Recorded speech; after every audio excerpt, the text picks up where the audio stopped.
Welcome to the Effects Loop. I'm Diaz. And I'm Chris. And we're keeping you in the loop of the guitar community.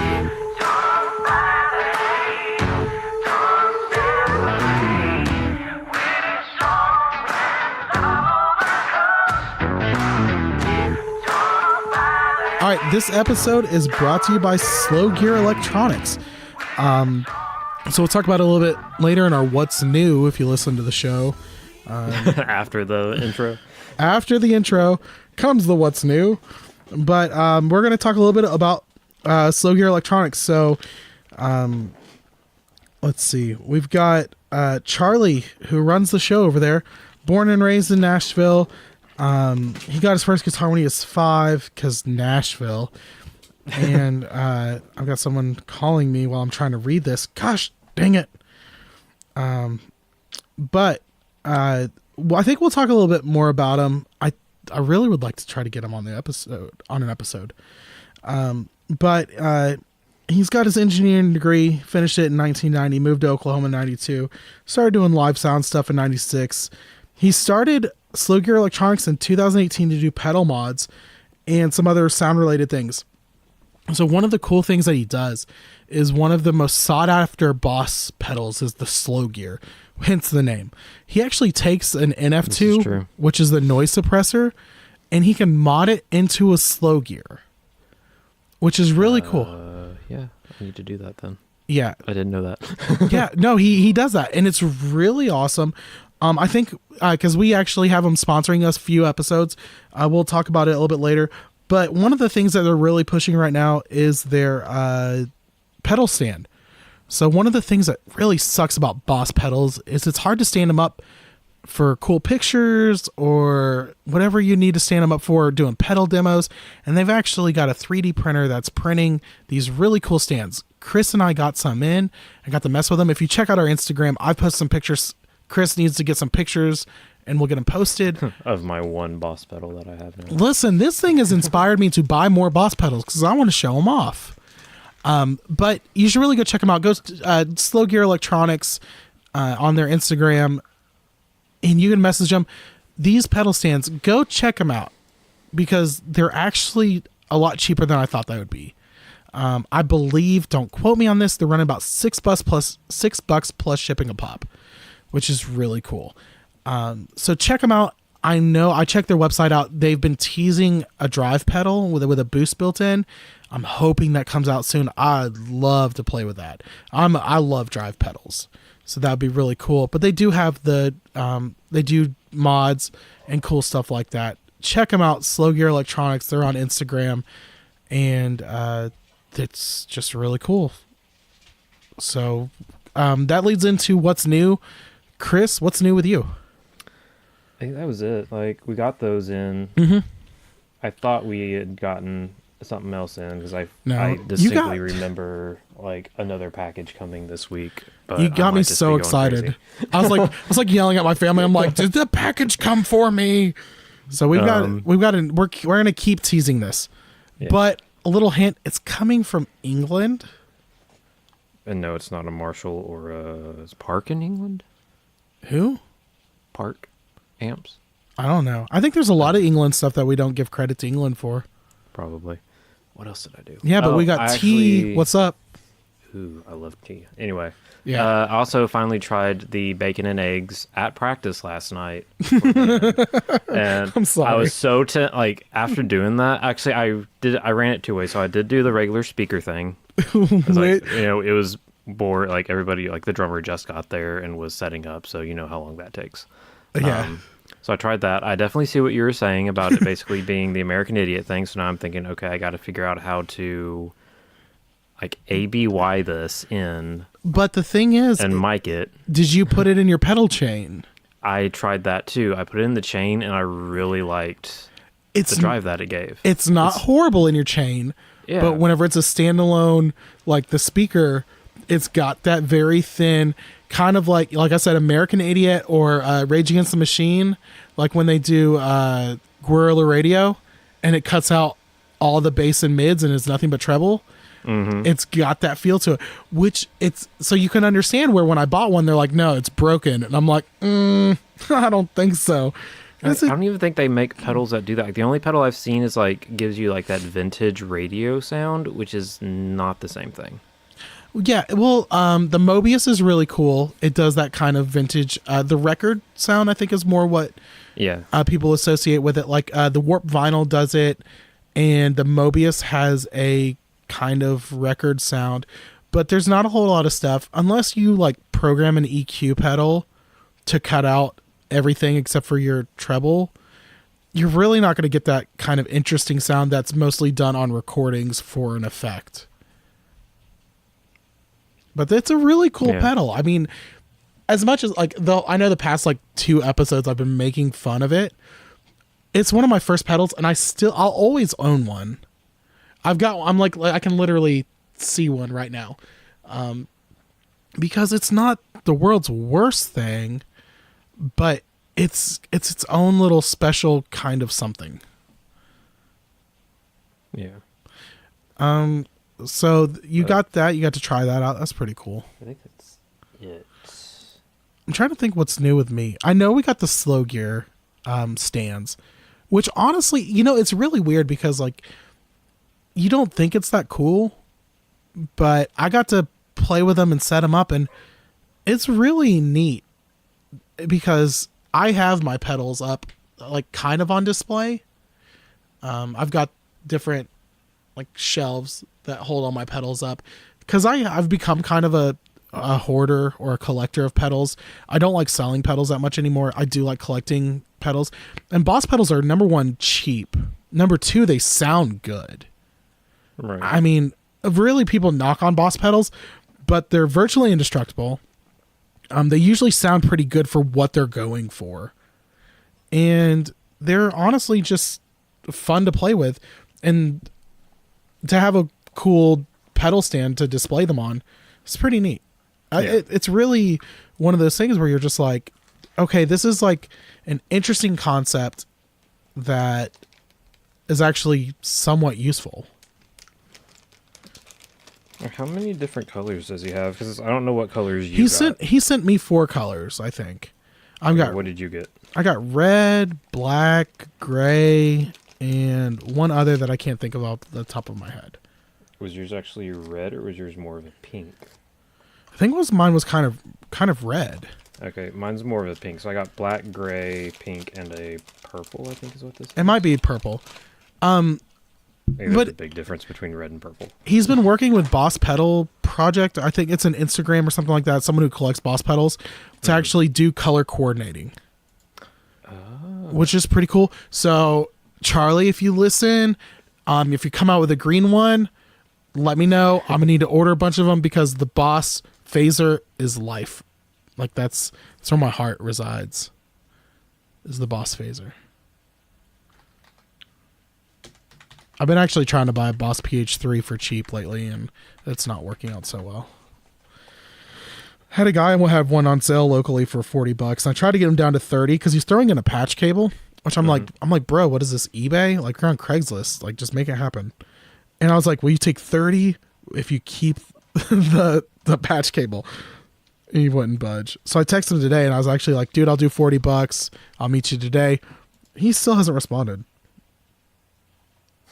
Probably a hard no then. I wonder if he's like mad that I like quote him, like if I kind of like, I didn't lowball him, but like I kind of wheeled and dealed. Yeah. Let's see. The price on these on Reverb is ridiculous.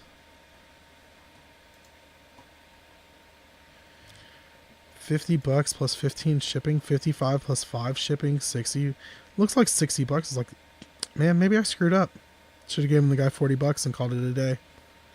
Just use one of your other emails and email him. Well, I texted him. Maybe I should email him. That's right. I'm gonna throw him a curveball. Who doesn't respond to text? At least give me like the middle finger. All right. So that's what's new with me. I'm taking people off on my local Craigslist. All right. So we'll move on to gear news. We got a couple cool things we're going to talk about. Once again, we're the season after. What are you doing, Chris? That I was putting my coffee down, and apparently I didn't judge the room between the mic stand and my thing. Well, like we said, we're in that like season right after NAMM where everyone's kind of went crazy and showed everything. But we did find some cool stuff. Actually, Chris found some cool stuff. Shout out to Chris for that. So Eddie Van Halen, which is made by Fender, announced their Stripe Series Shark. If you don't know what the Shark is this weird, like, explorer style that it's just something else. It looks like it's been notched where there's teeth. The horn here has been sanded down. There's weird little wrench looking things, or what are those? Like holding it together. It's interesting. Check the notes. If you're on Podbean, we've got them listed there. Same with I haven't been doing that in a while. Don't listen to me because Chris is making me look like a liar. Hey, at least I stopped you and was just like, You're like, I'll no. just let it. Well, Google, I guess, is your friend. But it's really cool. Eddie Van Halen used to play a guitar like this for a short period of time. I don't really see him with anything like this anymore. But it's one of those interesting things. Number one, it's really cool because it's at $14.99, which for an Eddie Van Halen guitar isn't horrible. You can pre-order it. $42 a month for 36 months. I think this is one of those weird guitars that like would be just cool enough for like a Van Halen tribute band. I couldn't see someone using this in a regular band. Maybe in like a bar band. This is like a dad guitar. Yeah, this is like a dad guitar. This is like the guy at the bar band who's like playing Van Halen and he's not doing it exactly right, but he still thinks he's really hardcore and he's like pointing to chicks and like, yeah. That's what I imagine going on in my head All right like now. 5 people that are in the bar.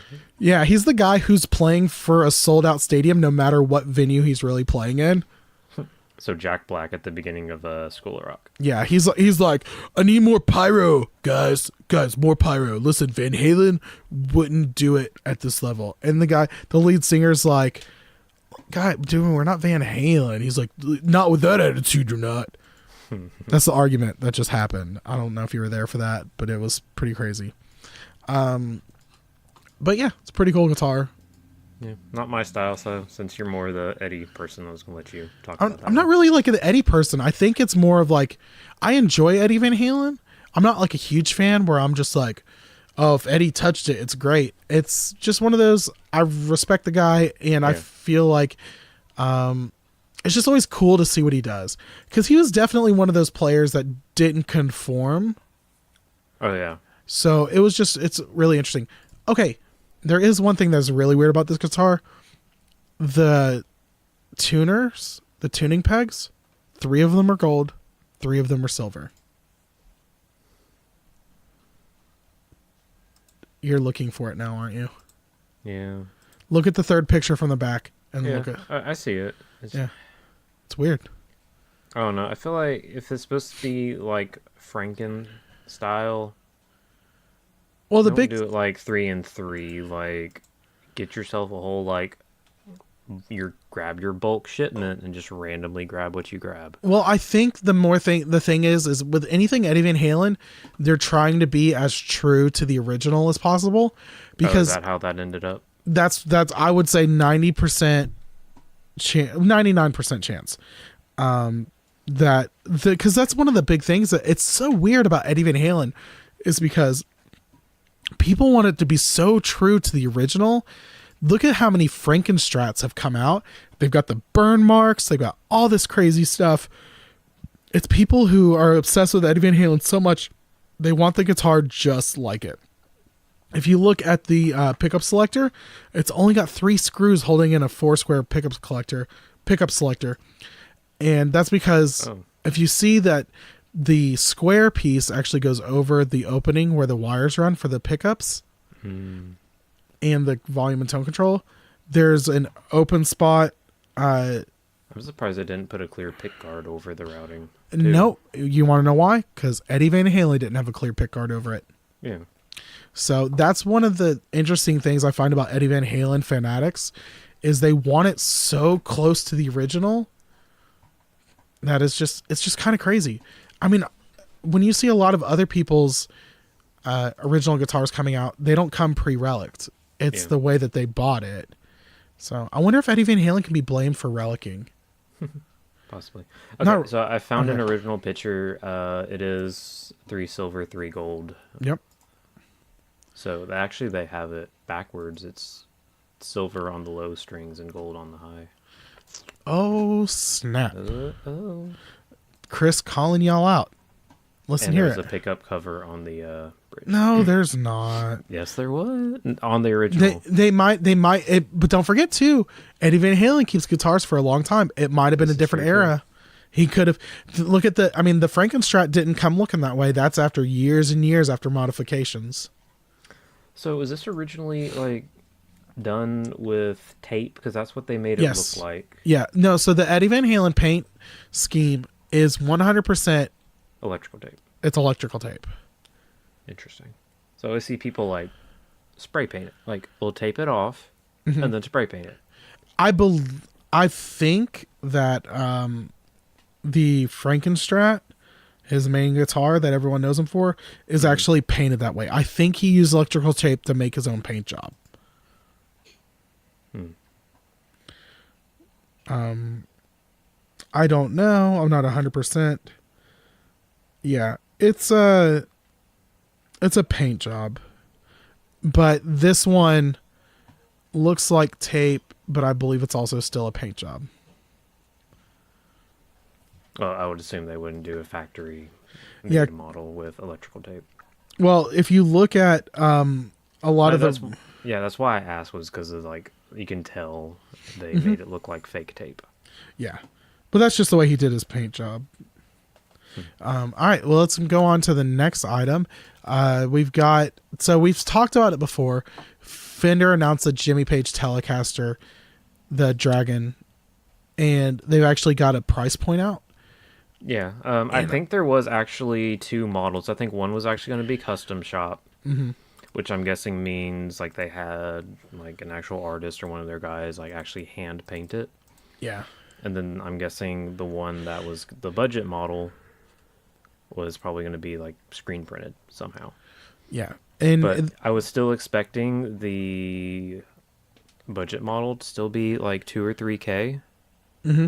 But Sweetwater actually had it on their site for $1,400, which is not horrible. No, especially for, $1,400. You're sitting at a USA made Fender.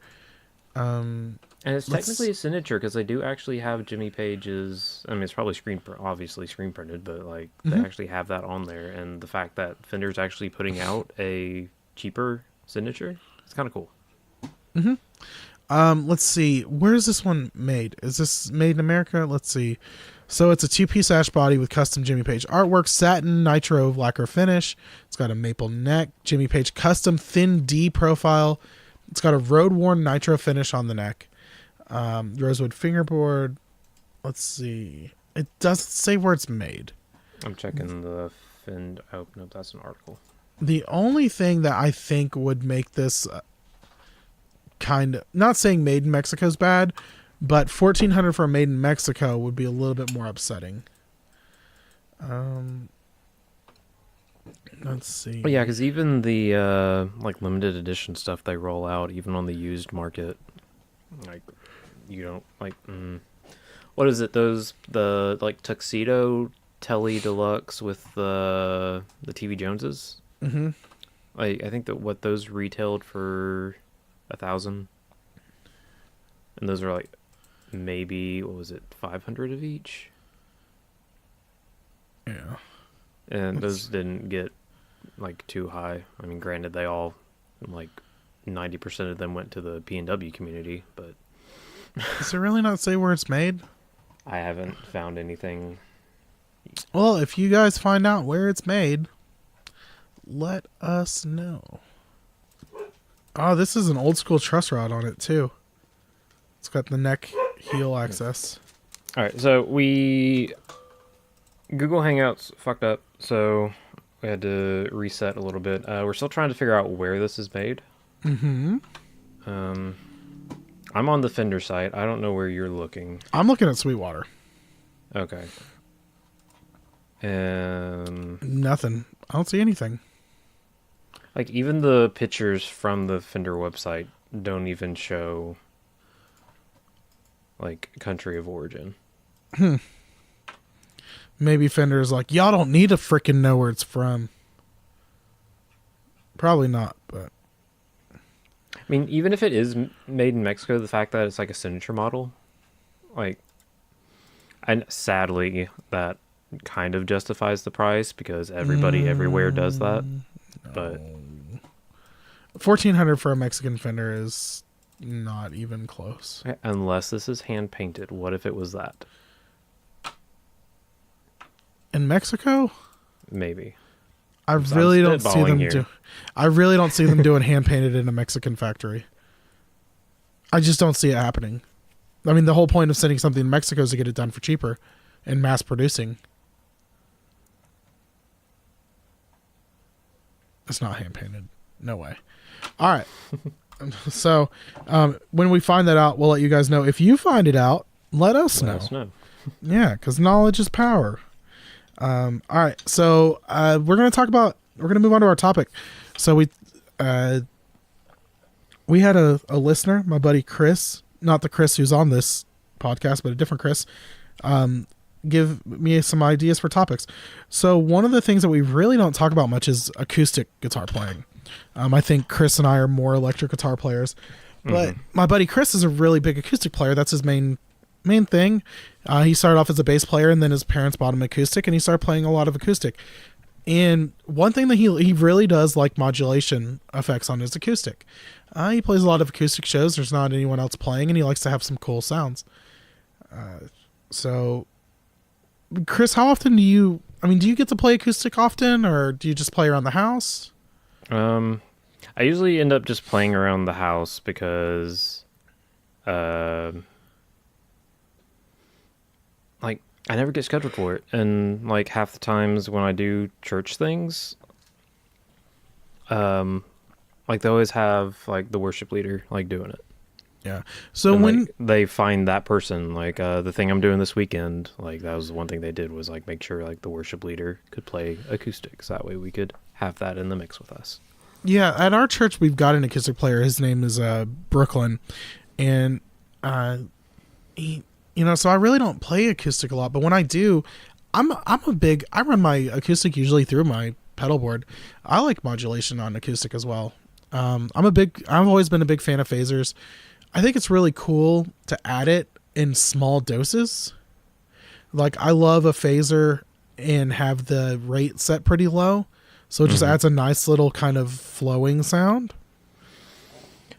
Well, here's the thing too, like the settings that I've always been in, especially at my old church. Well, it's not really old. I just kind of stopped going because of work scheduling. But the way we mixed in acoustic was a glorified shaker.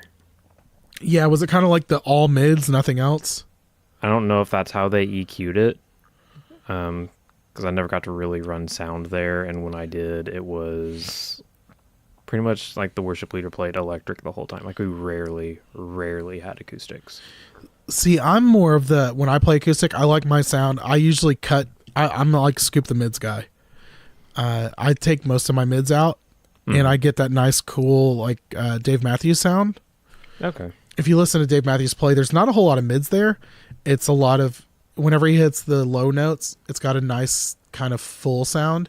But when he gets up into the treble, it's nice and punchy, I guess is the term I'm looking for. That's part of that comes from like when you're doing mixing in a live sound situation, you already have so much going on in the mids. So you either have your electric that's taking that up, or I think a lot of the drums fall into that mid section. Yeah. So there's charts out there that kind of give you ideas of how to do things, and a lot of them, I think, have the acoustic like with some scooped mids, so that way you have it standing out more. Mm-hmm.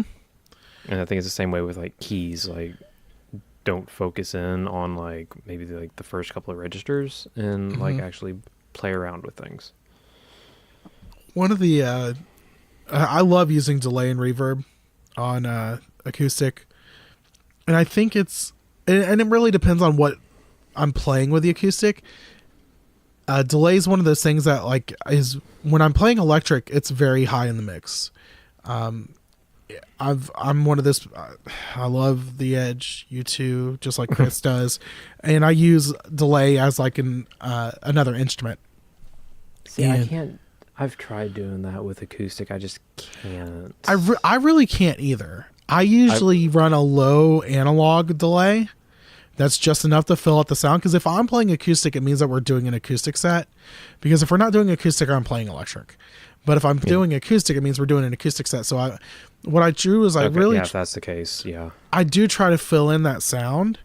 Or if I'm playing acoustic, it's because I'm playing one of the first kind of things I had going on was I used to play at like Bennigan's and small little restaurants with my friends and stuff like that. And whenever it's just you and an acoustic guitar, or like you've got a singer and an acoustic player, you got to find some way to fill in that sound. Yeah.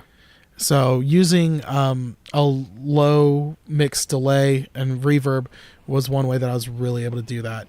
And what Chris is really talking about is kind of those situations as well. And in those situations, I don't use a whole lot of modulation because I feel that it can be somewhat distracting. Well, now that you put it that way, I kind of see where you're coming from. So like when we would do acoustic sets this one is actually my legit old church. Like we would basically just take the parts and just play them on acoustic. So I had my full board, just the board was going through the system because I didn't need an amp. So yes, I would be, because this is like older, so this would have been like still playing in that like 2005 era, like Hillsong stuff, like when they actually wrote things for guitar that weren't swells. Shots fired. Looking at you. What was it? Who's Droff? Nigel Hindriff? Yeah. We're looking at you, buddy. Give us some cool guitar parts again. Make guitar worship great again. Oof. But anyway, so what's one song? Sweetly Broken's a very good example. So like when you break that out, a lot of oh my gosh, like you would kind of lay down that kind of U2 rhythm. Like you could do it without delay on acoustic for acoustic sets, but it really helps fill out the room. Reverb can't do that for you. Well, I mean, if you turned it up high enough, maybe, but like, see, my thing was like we'd be playing Sweetly Broken. That was, gosh. I saw the video from me doing it one of the first times I was like leading worship out on YouTube, and I did it that kind of version, and it was really great. I see. We used to do like the almost like country version. Oh God. Yeah. And I'm trying to think of songs we used to do that so the church that I played at when I first moved to Tennessee from Florida, pretty much all we had was like acoustic most of the time. It was a really small church, like all 10 of us showed up, and we used to do songs like Sweetly Broken. We did Pieces by Red, which, listen, I don't know if you've ever heard that song. That song will hit you right in the gut. And then I'm trying to think of other songs we used to do. Let It Rain, like classics, dude. Like we are way behind our time. Came to My Rescue. That was a good Hillsong. Oh yeah. A Hillsong song, which if you say really fast makes you sound like you're making fun of Asian people, but that's okay. No, it's not okay to make fun of Asian people. Let me just slow down. Just really quick. But I'm trying to think of other songs we used to do. Did y'all do a lot off of, since we're in that era, what was it? The United We Stand album? I don't remember. I was like, that was just at a time where I just played guitar. Like that was kind of the thing we did. let's see. United We Stand. That was Hillsong. Correct. United. You know what? Let's see. I'm looking it up. Yeah, once you see the From the Inside Out, Came to My Rescue. Yep. Literally everything you would do in The that Stand. time. Oh my gosh. The Stand. That was like your go-to. It's still, I think we did it last year at the same D now that we're doing, like when we were trying to figure out like altar calls, the guy that put the whole thing together, he's like, how about The Stand? Part of me's like, that is so old. And then the but other I'm part so of you's for like, it. the other part is you're like, we're going to get these people to stand. Let's see. Lead Me to the Cross. That was off their 2007 Man, I'm like, Good times, right? When you actually had parts to play. No, listen, you know what? One song that we used to do that like I'm kind of ashamed of, but like in that moment of my life, I was like, that was the perfect song. East to West, Casting Crowns. That's what's up. Like throwing it down. That was solid because they usually write some of their stuff like a little. It's not really on the heavier side, but you know what I'm meaning. Like to where if you wanted to throw in like twice as much gain as what they used, like it still worked. So I also played in Celebrate Recovery, which is really cool because you could play songs that weren't worship songs, but because you're like, we're reaching people who are not saved yet. It was like, it's cool because we did like literally the most random songs. I think it was just like an excuse to play songs we liked. Dude, we did DC Talk.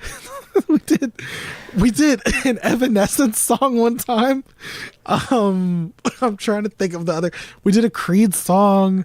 We did like all this crazy stuff, and that was like one of my favorite times though. Yeah, you just got away with it. I've only played Celebrate Recovery a couple of times at my church, and the lady that's in charge of it is very, like, you can tell she came from like that classic rock, like punk, like walk of life. Yes. So like even when I'm so used to like in that church setting, like having to tone it down because like we normally do newer like Hillsong stuff that's mellow. And she's sitting over here like give me more, come on, like let it out. I'm like, oh, okay. You're like, hold on one second, let me do my tapping solo. Yeah, let me kick the wah on a little bit. Don't listen, I've done that stuff. Don't even hold on. We did 1,000-Foot Crutch, which oh my gosh. And there's a song that they do that required me to cross over because I was in drop D, but the like hammer on pull off stuff was the song was in E. So I had to I did the reach over and barred my neck and played this like tapping part and used a wah. Yeah, I was proud of myself. And now I look back and I'm just like, you silly son of a biscuit eater. The good old days. All right, so now that we do miss those days. Yeah, I had my buddy Mike, man. He was the singer, and it was a lot of fun because I got to sing. I always sang the harmony parts, and that was like good times. All right, so a little bit of off topic, but a little bit. Since we're reminiscing on this, okay, like how different was your setup then compared to how it is now? Oh man, like based on like how, since we both play in church a lot and mostly, how much has that affected what's on your board? Okay, so I'll tell you my primary setup back then.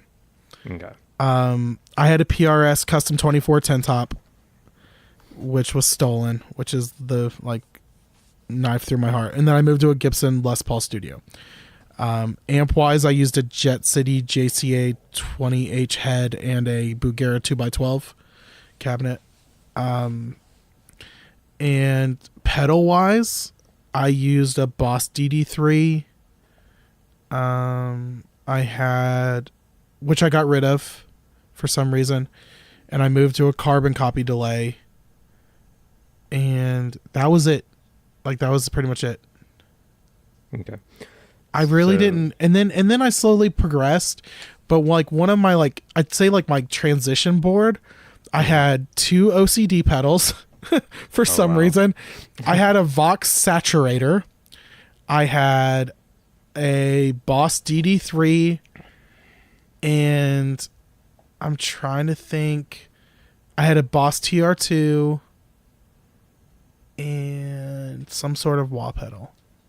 I can't remember my first reverb pedal, but I honestly did not have one. I think my first reverb pedal was like a Trinity from TC Electronics. I didn't have a reverb pedal for a long time. I was really slow into the gear game, but when I fell into it, I fell hard. Yeah.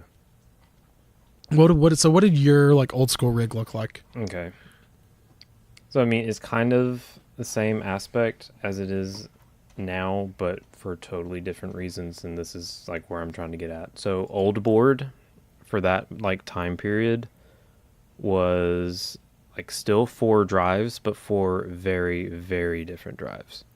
Mm-hmm. So I mean, at that time, I think I had a Morning Glory, Tube Screamer, a actual distortion, and there might have been another one. I don't remember what the 4th one was, because that one was kind of like my rotate spot, to rotate pedals in and out. And like they would all get used in a service. Like I would start off like with the high gain stuff, work down, and actually like get to a clean sound as we like went along. And the way we did stuff, we actually kicked up bridges like pretty hard if like the song called for it. As far as like the modulation side of my board, wah is not really a thing, but I had a wah and I used it a lot. Because when you get into like certain parts and you can just kind of do like a nice slow sweep to kind of add some texture in there. I saw someone posting about using wah pedals in a weird way. I think it was Jason. He posted in another group, talked about using wah pedals. I still to this day will use a wah pedal as it's more of a filter. I really, because we don't have a synth player at our church, and we've kind of moved to the songs that do kind of synthy things. And one of the cool things I do is I'll rock it back all the way to the heel, and I'll slowly move. I won't all go all the way to the toe, but I use that like filter kind of synthy sound. Exactly. And I like doing that. And I'll even do it without hitting a note. I'll use it kind of like, if I bend the string the right way, I can get just a weird noise going, and it adds just a little bit of texture to the song.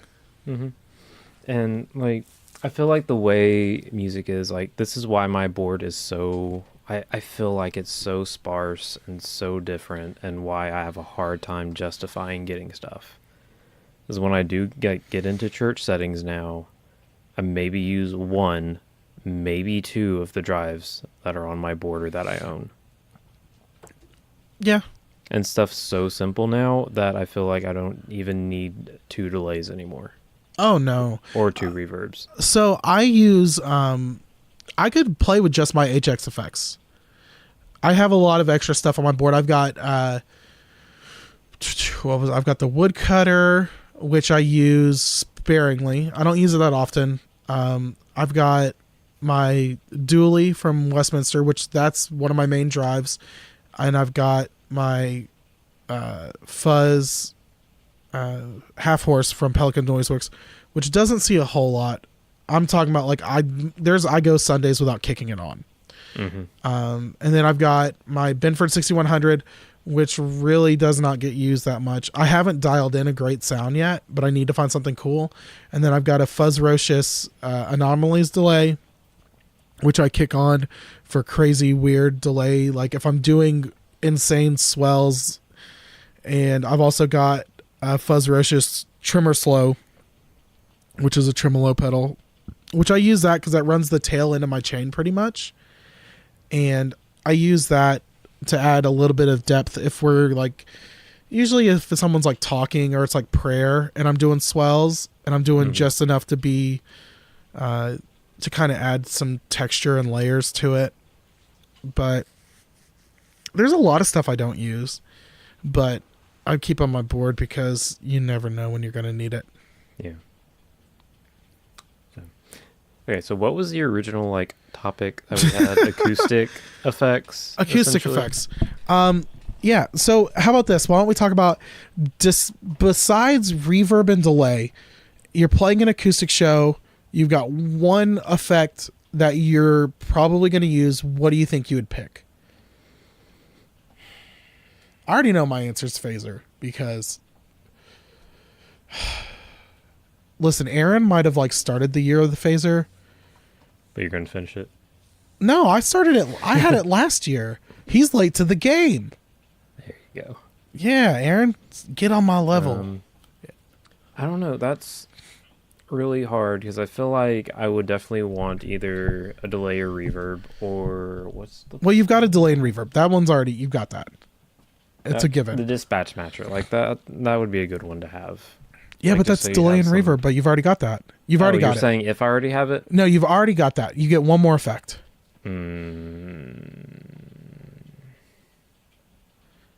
I feel like I would really want a compressor to give, like, to not have a muffled sound, like to actually be able to, like, get those strings out.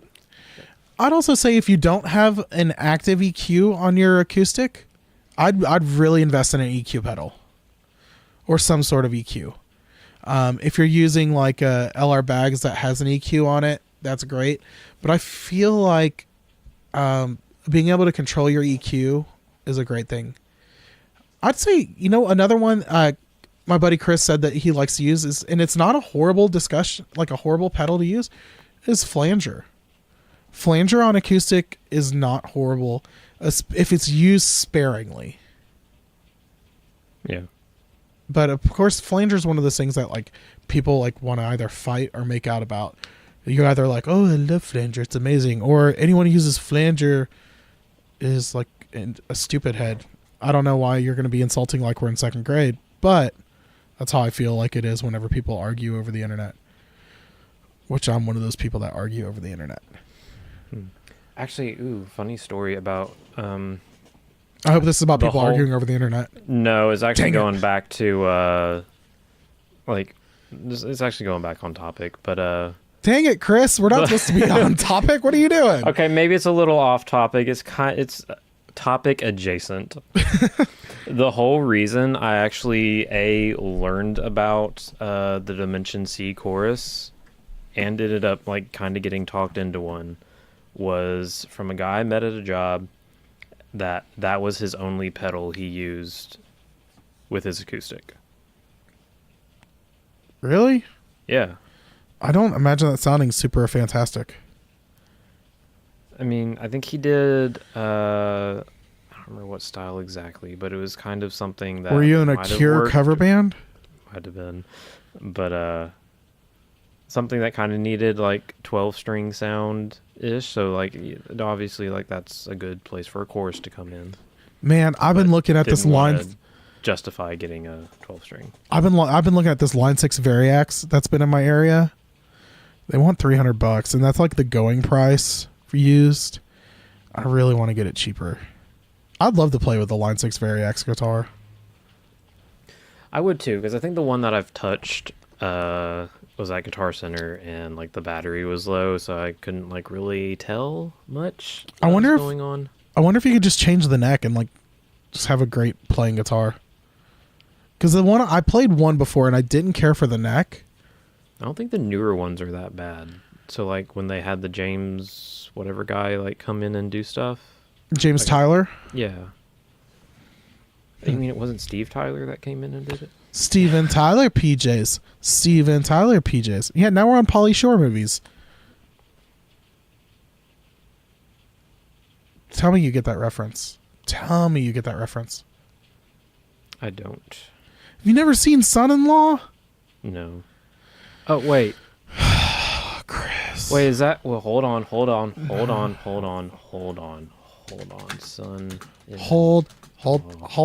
the phone. Movie. Hold. It might be what I'm thinking of. Hold the phone. All right, everyone, as we sit here and watch... Yes. Yeah, with Paul Shore. Pauly Shore. Paul Shore. Sorry. Oh my gosh. I didn't see the Y. It blended in. Oh. What is... All right, listen. Here's what we're going to do. If you come to Summer NAMM, we're going to do a Pauly Shore marathon the first night we're there. Just so that way Chris is totally just fried for the rest of the week. Okay, so I have seen this, and I do like low-key kind of loved the movie, but it hasn't been one of those that I've actively sought out to watch. It's been when it's been a movie night with like my parents, or like you like walk by and it's on TV and you sit down and you're like, I can watch this. Now I kind of want to. Yeah. Episode 50, we're watching Son-in-Law. We're going to do a live. We're going to do it, and we're just going to talk about it the whole time. It's only an hour and a half. Yeah. It would be just under our normal episode length. But yeah, no. So that was our cool 78 topics blurred into one. We went from what effects to use with acoustic to how East to West is not a horrible song by Casting Crowns. Oh my gosh. You know what we did do though? I'm going to tell you. Have you heard of the band Seventh Day Slumber? I think so. I just haven't heard anything by them. Oh, no, listen. So they did this album that was nothing but like, imagine if like Linkin Park did worship songs, but without the rapping. Okay. I don't know if it would be Linkin Park, but it was kind of like this alternative rock thing. And they did a whole album of covers, and they actually did a really cool version of Mighty to Save. And we did that version, and we like played at the big church, like with all the grown-ups. The big church. Yeah. Cause I'm still a youth kid at heart. I'm like we're going to the big church. Cause I was raised in Assemblies of God where the youth like had their own building. You always went to the gym, and then some Sundays you got to go up to the big church. So we played there and we did this version, and they actually have a really cool version of I Can Only Imagine, which kind of sounds like Rage Against the Machine's Wake Up. It has that same beginning. So I don't hate that album, actually. I kind of need to go listen to it again. But I think we're going to sign off. That was pretty ADD for this episode. Hopefully next week if we can get companies to start announcing some crap, that'd be really helpful. Yeah, start teasing summer name for us. Yeah, tease us. All right, so thanks for joining us. Leave us a review on iTunes. If you're listening to us on YouTube, leave a comment. I don't care if it's just the middle finger emoji. Let us know, and it'll be really cool. Check if you're not listening on YouTube, you can go to YouTube, check it out. It's a great way to listen while you're at work and wasting time. Though we do not support time theft, because that's the same as stealing money, according to Michael Scott. Follow us on the Instagram at The Effects Loop. If you see something on Instagram, it's most likely me. So if you message, it's Diaz probably responding back. I keep forgetting that people don't know that, because that's, I think, was it Chad from Jennings who was on last week? I was like, wait, so who was I talking to on Instagram? I was like, oh yeah, totally Diaz. Join our Facebook group. Go to facebook.com/group/The Effects Loop. If you have any ideas for topics, you see anything cool you want us to talk about, email us at theeffectsloop@gmail.com. And don't forget our Patreon. You can give us money. It's really cool. And Chris will send you out a sticker if you join at the right level.